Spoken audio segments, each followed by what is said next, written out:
not my chair over. Okay, so here we go. I don't speak in public, and so you get what you get. Joe Wellborn loved to tell stories, and so I'm going to tell you a story about when we met. We never told the truth about how we met because evidently Wellborns are supposed to meet in parlors and drawing rooms and not at the bar in the Hilton Hotel. Nevertheless, it was a total God thing, but you be the judge. I was a single mother of 2 small children living in Albuquerque, Mexico, and working at Albuquerque National Bank. Joe was a single father of 2 small boys, and he lived in Houston and worked for Exxon Corporation. Albuquerque was in his territory, and he was there teaching a 2-week school. It was Monday, March 31st, 1975. That night, one of my coworkers was meeting some guy at the Hilton, and she wanted me to go with her for moral support. They had a band at the Hilton, and we went there often to dance. I almost didn't go.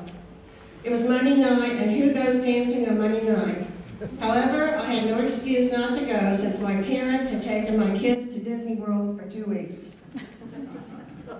There were very few people at the Hilton, but I noticed a tall, dark man across the room at a table by himself. Pretty soon he walked across the room to our table, and I could see how gorgeous he was. Tall, dark, and handsome. I expected him to ask me to dance, but he surprised me by looking me right in the eye and saying, "Howdy, I'm Joe Wellborn. Do you mind if I sit down and chat a while?" A gorgeous man with a Texas accent. My dream come true. I was living in New Mexico, but I was a Texas girl at heart. I was born in Texas and discovered early on that everything was better in Texas. The roads were better, the schools were better, houses were better, and the boys were better. They were much cuter and played better football. Joe and I chatted and laughed and danced until we closed down the place at 2 a.m., and then we went for breakfast. I thought he was the funniest, most intelligent, and most self-assured person I'd ever met.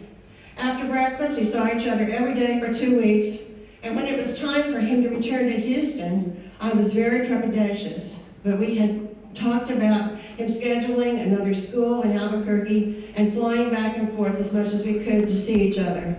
When he told me goodbye, he said, "I think I love you." And I replied, "When will you know for sure?"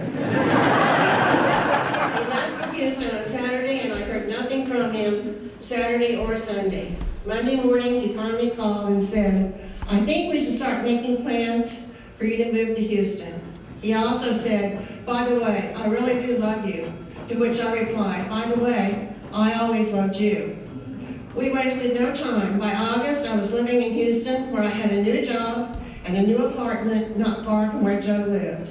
We dated for 2 years and finally got married in August of 1977. I never looked back. He was the love of my life and my whole world.